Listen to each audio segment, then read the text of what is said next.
Hey YouTube, what's going on? Son of Sanguinius here, and today we're going to be continuing our Angel's Blade review with a look at the Lucifer Armored Task Force. So, the formation consists of 1 Tech Marine, 3 to 5 units chosen in any combination from the following list, a Ball Predator or a Predator, and 1 to 3 units chosen in any combination from the following list, Land Raider Crusader, or a Land Raider Redeemer. Restrictions, none. For special rules, they have Scout and First into Battle. All Predators and Land Raiders in this formation have overcharged engines at no additional points cost. This means that all vehicles in a Lucifer Armored Task Force have the Fast unit type, as described in Warhammer 40,000, the rules. So, the Lucifer Armored Task Force.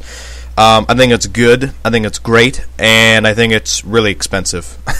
This is kind of a theme that we've been seeing here in Angel's Blade. Honestly, as we progress through the book, we've sort of seen this tendency in the formations to really lend themselves toward larger point games. We see this with things like, basically, you know, the Angel's Blade detachment as a whole, but we also see it in things like the Archangel's Demi Company and the Battle Demi Company.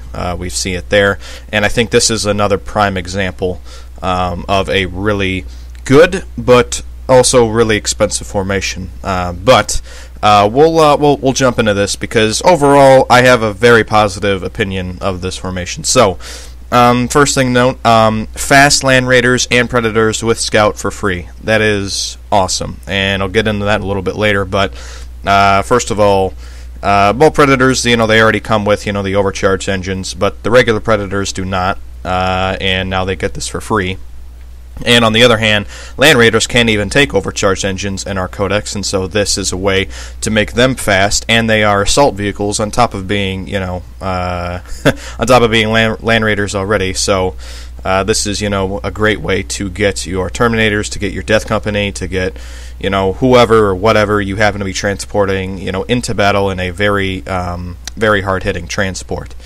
This would be great enough as it is, right? You know, you get the Scout for free, and they're fast, which means, you know, okay, assume, you know, you got a 12-inch deployment, okay. You know, Scout allows you to deploy an extra 12 inches with this. I did check under the Scout special rule, and for infantry, artillery, walkers, and monstrous creatures, Scout allows them to redeploy 6 inches. However, any other unit type gets to redeploy 12 inches. So, you know, you have a 12-inch deployment zone. Okay, let's say you Scout. Okay, so now you're up, you know, another 12 inches. But you can combine this with the Lost Brotherhood Strike Force, which gives, you know, that Unleashed Upon the Foe, which says that immediately after deploying a unit from the detachment, you can, you know, move it up an extra 6 inches. So, you know, let's say you throw down a Predator. All right, well, now you move it up 6 inches, you know, immediately after you deploy it. All right, so, and you do that, you know, for the rest of them. You know, it's basically, you know, a free 6-inch move before the game begins. Okay, now you and your opponent are done deploying. Okay, now you can Scout.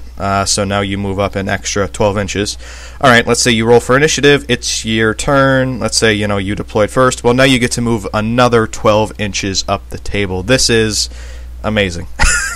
You are going to be right up in your opponent's face by turn 1, or, you know, turn 1 might be a little optimistic, but, you know, it really depends on the deployment. You're going to be in your opponent's face by turn 2, turn 3 at the very, very latest.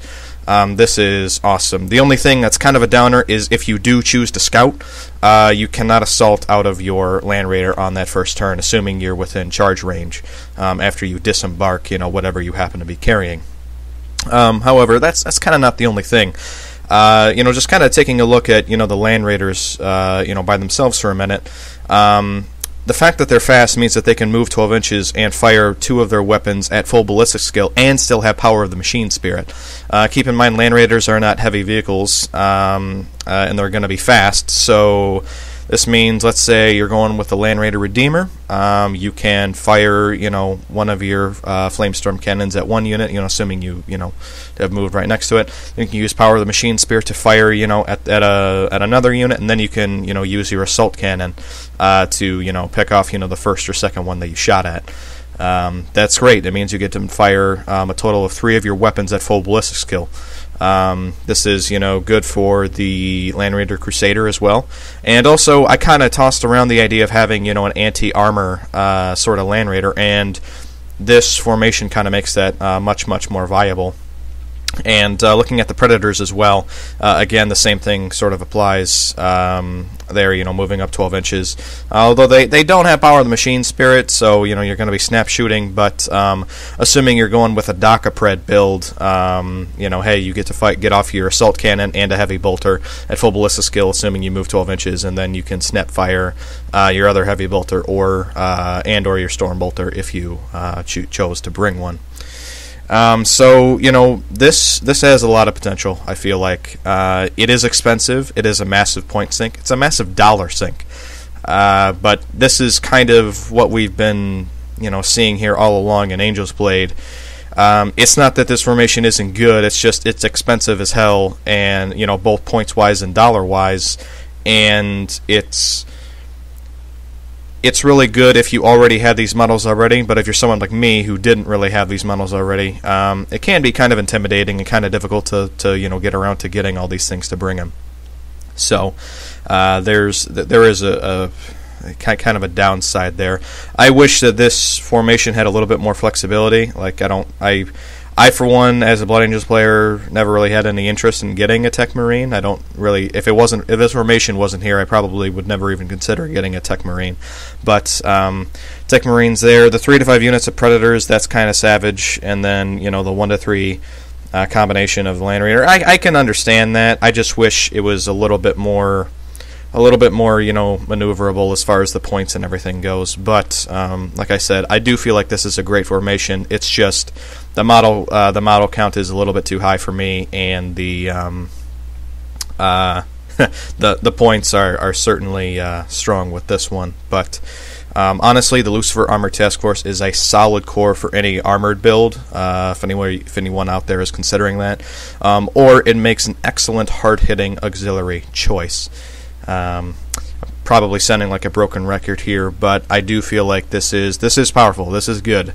This is a nice way to sort of end off the formations, and it's really awesome, especially if you combine it with the Lost Brotherhood Strike Force. Again, getting in your opponent's face, by turn 1, turn 2, and you're ready to assault, and you're ready to unleash your flamers, your meltas, your rapid firing bolters, your assault cannons, your flame storm cannons. It's just amazing. So anyway, that's all I have to say right here for the Lucifer Armored Task Force. I'm curious to see what you guys have to say down below in the comments section below. Feel free to like and subscribe, and I will see you guys in the next video.